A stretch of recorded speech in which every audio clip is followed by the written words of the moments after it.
एक बार की बात है, एक हरे भरे जंगल में एक छोटा सा कैटरपिलर रहता था। वो दिन भर पेड़ों की पत्तियों खाता और धीरे धीरे रेंगता था। उसी जंगल में एक छोटी मगर बहुत फुर्तीली चींटी भी रहती थी। वो दिन भर मेहनत करती और अपने घर के लिए भोजन इकट्ठा करती थी। मजाक और धैर्य। एक दिन चींटी ने कैटरपिलर को धीरे धीरे चलते हुए देखा और हंसते हुए बोली, अरे कैटरपिलर भाई, तुम कितने सुस्त और धीमे हो। तुम्हें कुछ जल्दी चलने की कोशिश करनी चाहिए, वरना तुम्हें कभी भी जंगल पार करने में सफलता नहीं मिलेगी।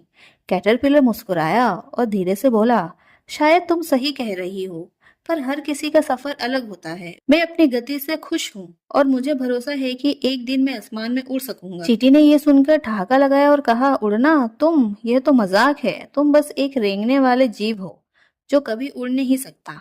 कैटरपिलर ने कुछ नहीं कहा और अपने सफर पर आगे बढ़ता रहा। परिवर्तन का चमत्कार। कुछ दिनों बाद कैटरपिलर को महसूस हुआ कि अब उसका शरीर बदल रहा है। वो एक पेड़ की टहनी से लटका और धीरे धीरे उसने अपने चारों ओर एक कोकून बना लिया। चींटी ने ये देखा और सोचा, अरे यह तो पूरी तरह से बंद हो गया, अब तो यह कभी भी बाहर नहीं आ पाएगा। लेकिन कुछ हफ्तों बाद कोकून में हलचल हुई और उसमें से एक सुंदर तितली निकली। वही सुस्त और धीरे चलने वाला कैटरपिलर अब अपने खूबसूरत पंखों के साथ हवा में उड़ रहा था। सीख और एहसास। चींटी ने यह देखा और आश्चर्य से कहा, वाह, तुम सच में उड़ सकते हो। मैंने तुम्हारा मजाक उड़ाया था, लेकिन अब मुझे समझ में आया कि हर किसी का समय आता है और बदलाव का सफर अलग अलग होता है। तितली मुस्कुराई और जवाब दिया, हाँ, हर किसी की अपनी यात्रा होती है।